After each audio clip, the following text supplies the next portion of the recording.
some Muslims enter hell after having their deeds rejected? Why? You just answered it. She said after having their deeds. And let me say, good deeds rejected. Could good deeds be rejected? Yes, of course. We studied in the program of correct recitation the last few verses of Surah Al-Kahf, in which Allah subhanahu wa ta'ala says, أولئك الذين حبطت أعمالهم في الحياة الدنيا وهم يحسبون أنهم يحسنون صنعا. In the previous one, Allah the Almighty is inquiring, is asking, قل هل ننبئكم بالأخسرين أعمالا? Shall we inform you about the greatest losers? Those whose good deeds have been wasted in vain because they were not done for the sake of Allah subhanahu wa ta'ala. Allah the Almighty is the richest of all. If anyone does anything in order to please Allah and meanwhile to please any other than Allah subhanahu wa ta'ala, along with Allah, the whole deed will be rejected. The lengthy hadith of the first 3 people will be admitted to the fire of hell are a scholar, a religious scholar, a mujahid, a shaheed, and a charitable person, because whatever they have done, they claim that they were doing this sincerely for Allah. Allah would make them admit that He is the one who granted them the knowledge, the strength, and the wealth. What did you do with it? How did you utilize my blessings upon you? So each one of them will claim, I spent wealth for your sake. The second, I fought for your sake and I got martyred for your sake. And the third will say that I taught people the Qur'an for your sake. Allah will confront them that you lied. You only did that in order to be stayed either generous or a scholar, beautiful recitation, or he's a shaheed, he's courageous. And it was said. So if any deed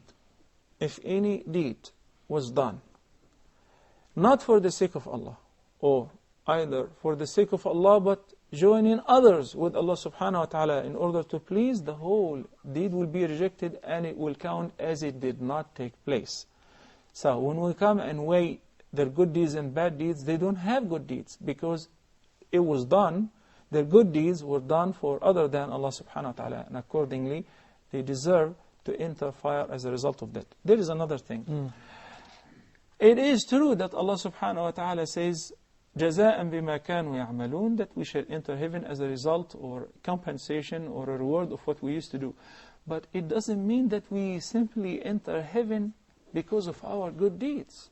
No, because if we bow down and prostrate ourselves our entire life without eating, without drinking until we die in worship to Allah subhanahu wa ta'ala, for that, that's not enough to give thanks for one gift that Allah bestowed upon us. And Allah the Almighty says in Surah Ibrahim that وَإِن تَعُدُّوا نِعْمَةَ اللَّهِ لَا تُحْصُوهَا إِنَّ الْإِنسَانَ لَظَلُومٌ كَفَّارٌ. If you try to count Allah's blessings and favors upon you, never will you be able to count them. So we meet the ni'am with the wrongdoings, with being ungrateful to Allah subhanahu wa ta'ala, and that's why the Prophet sallallahu alaihi wasallam said, none shall enter heaven simply because of his good deeds. They said, even you, Ya Rasulullah. He said, even me, unless if Allah covers me with His mercy. So we do whatever we do and we say, oh Allah, just accept it. Because He said, إِنَّمَا يَتَقَبَّلُ اللَّهُ مِنَ الْمُتَّقِينَ. How do you know that your deed have been accepted? Surah Al-Mu'minun, when Allah subhanahu wa ta'ala said, وَالَّذِينَ يُؤْتُونَ مَا آتَوا وَقُلُوبُهُمْ وَجِلَةٌ.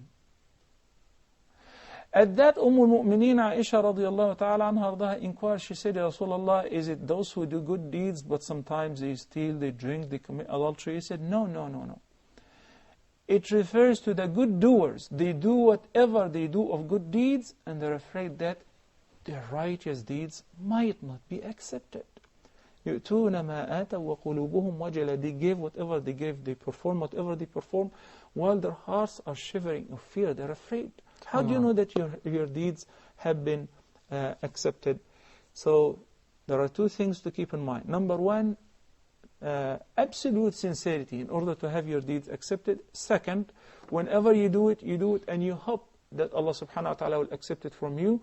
The attitude of our predecessors with Ramadan, for instance, after completing fasting the 30 days and praying at night and so on, 6 months later, 6 months after Ramadan, they will continue to beg Allah and ask Him to accept their worship in Ramadan, the fasting and the prayer and so on. So it is not the deed itself, rather whether it was accepted or not, and that too is by Allah's mercy. May Allah accept all of our deeds, Shaykh, inshallah.